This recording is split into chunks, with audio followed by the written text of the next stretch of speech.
Hello hi అండి అందరికీ. ఈరోజైతే మునక్కాయలు ఫ్రై చేయబోతున్నాను. సింపుల్గా ఎలా చేయాలో చూపిస్తాను చూడండి. ఇలా మునక్కాయలన్నీ ఇలా కట్ చేసి పెట్టుకోవాలండి. కట్ చేసుకున్నాక ఈ ముక్కల్ని ఒక 2 సార్లు నీట్గా వాటర్లో కడుక్కోవాలి. తర్వాత ఎలా చేయాలో చూపిస్తాను చూడండి. ఇలా మనము ఒక కళాయి పెట్టేసుకొనేసి ఈ ముక్కలన్నీ కడిగినట్టువి దీంట్లో వేసేసి తర్వాత ఈ కాయలన్నీ కాస్త లైట్గా మునిగేంత వరకు నీళ్ళు పోసుకోవాలి. పోసుకున్నాక దీంట్లో మనకు సరిపడేంత సాల్ట్ వేసేసుకోవాలి. వేసేసుకొని స్టవ్ ఆన్ చేసేసుకొని పెట్టేయాలండి. ఇవి కొంచెం బాగా ఉడికిన తర్వాత తీసేసిన దాకా ఫ్రై ఎలా చేయాలో చూపిస్తాను. సింపుల్గా అయిపోతుందండి. చూడండి ఒకసారి.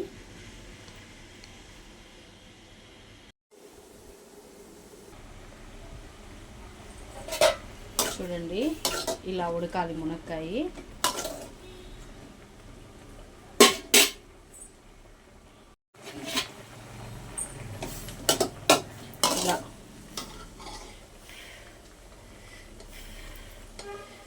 ఇలా చూడండి, ఇలా పట్టి చూస్తేనే మనకు ఉడికిపోయినది మునక్కాయ అయితే. ఇప్పుడు దీన్ని వాటర్ అంతా తీసేసి ఈ మునక్కాయలన్నీ ప్లేట్లోకి తీసి పెట్టుకునేసి మనం ఫ్రై చేసేసుకోవాలి. ఇప్పుడు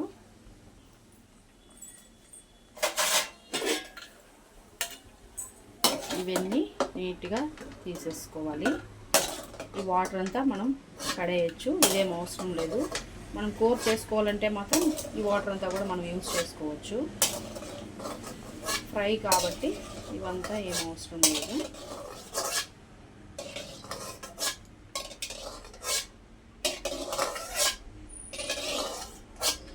ఇలా మునక్కాయ అంతా ప్లేట్లోకి తీసేసుకున్నాను కదండి. ఇప్పుడు ఫ్రై చేసేసుకున్నాము. ఇప్పుడు తిరగమాత పెట్టేస్తాము. ఈ వాటర్ అంతా కూడా పోసేయాలి.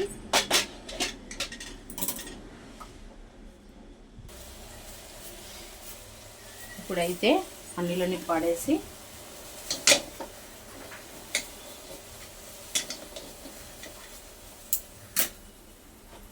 ఇప్పుడు మనం దీంట్లో ఆయిల్ వేసేసుకోవాలా. ఒక రెండు స్పూన్లు ఆయిల్ అయితేనే మనకు సరిపోతుందండి. దీనికైతే ఎక్కువ అవసరం లేదు.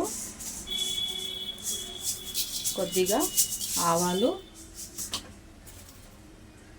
అలాగే కొద్దిగా ఉద్దిపప్పు అంటే కొంచెం ఫ్లేవర్ బాగుంటుంది. తిరుగుమతలు వేసేసుకుంటే బాగుంటుందండి. తాలింపులకి ఇది ఏదైనా ఉద్దిపప్పు వేస్తే బాగుంటుంది, అందుకనేసి అనమాట. ఇప్పుడైతే ఆవాలు వేగినాక మునక్కాయ వేసేస్తాం. దాంట్లో ఉప్పు తక్కువైనా మనం కొంచెం వేసేసుకోవచ్చు, ప్రాబ్లం ఏం లేదు. ఇప్పుడైతే ఆవాలు వేగిపోయినాయి కదా. ఇప్పుడు ఈ మునక్కాయని లావుగా వేసేయాలి.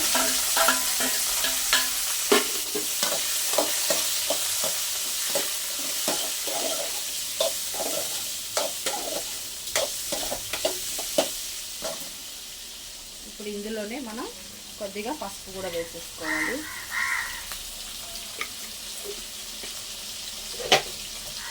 ఇప్పుడు పసుపు కూడా వేసేస్తాం కదండి, బాగా మిక్స్ చేసుకోవాలి.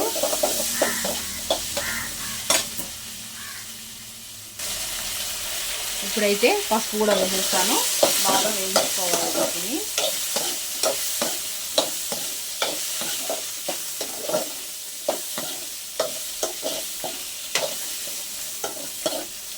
ఒక 2-3 మినిట్స్ వేయించుకుంటే సరిపోతుందండి ఇది. ఎందుకంటే మనం కొద్దిగా పసుపు వేసాం కాబట్టి ఆ పసుపు వాసన అంతా పోవడానికి ఒక 2-3 మినిట్స్ వేయించుకుంటే సరిపోతుంది. సాల్ట్ మనకు తక్కువైనా కూడా కొంచెం యాడ్ చేసేసుకోవచ్చు, మునక్కాయకి పడుతుంది బాగానే.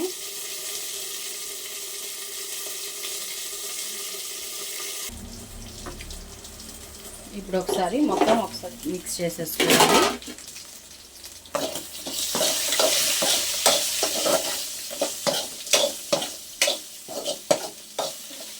ఇప్పుడైతే వేయించుకున్నాక తెల్లగడ్డ మనకు ఎంత కావాలో అన్ని పాయలు తీసేసుకునేసి పొట్టు తీసుకొని దంచుకొని వేసుకోవాలి. ఫ్లేవరు బాగుంటుంది, టేస్ట్ కూడా బాగుంటుంది తెల్లగడ్డ వేస్తే. ఇలా ఒకసారి వేయించుకోవాలి. ఇది కూడా కొంచెం పచ్చివాసన పోవాలి. ఒక 2 మినిట్స్ వేయించుకుంటే సరిపోతుంది.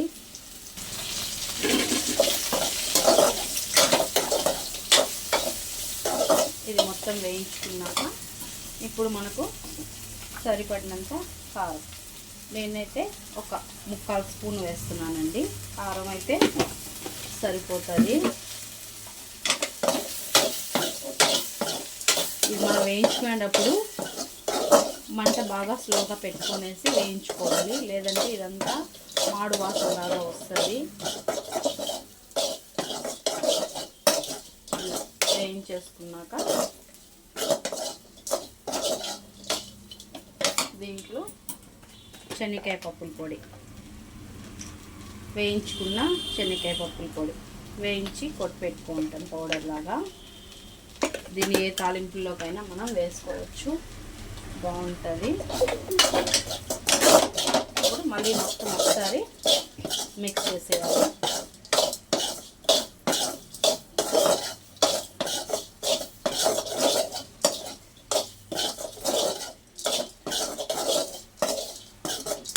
అంతేనండి, మునక్కాయ ఫ్రై అయితే రెడీ అయిపోయింది. మనం ఈ మునక్కాయ అనేది మనం ఎక్కువగా ఉడకబెట్టేయకూడదండి, మీడియంగా ఉడికితే సరిపోతుంది. లేకపోతే ఇది మొత్తం విడివిడిగా అయిపోతాయి, పీసులుగా అయిపోతుంది. ఇలా అయిపోతుంది అన్నమాట. మనం లైట్గా లిమిట్గా ఉడకబెట్టేటప్పుడు కొంచెం ఎక్కువ ఉడకబెట్టామంటే అది మొత్తం మళ్ళీ ఫ్రై చేసేటప్పుడు అది మొత్తం గొజ్జుగా అయిపోతుంది అన్నమాట. ఇలా వేయించుకుంటే సరిపోతుంది. ఇలా ఉడకబెట్టేసుకొని ఇలా వేయించుకోవాలి. ఇలా ఒకసారి ఫ్రై చేసి చూడండి, టేస్ట్ అయితే చాలా బాగుంటుంది మునక్కాయ ఫ్రై అనేది. ఇలా చూడండి ఎంత బాగుందో చూడడానికి కూడా. ఇలా ఒకసారి ట్రై చేసి చూడండి, నచ్చితే లైక్ చేయండి, తప్పకుండా నచ్చుతుంది. ఇలా అయితే ఒకసారి ట్రై చేసి తిని చూడండి, చాలా బాగుంటుందండి.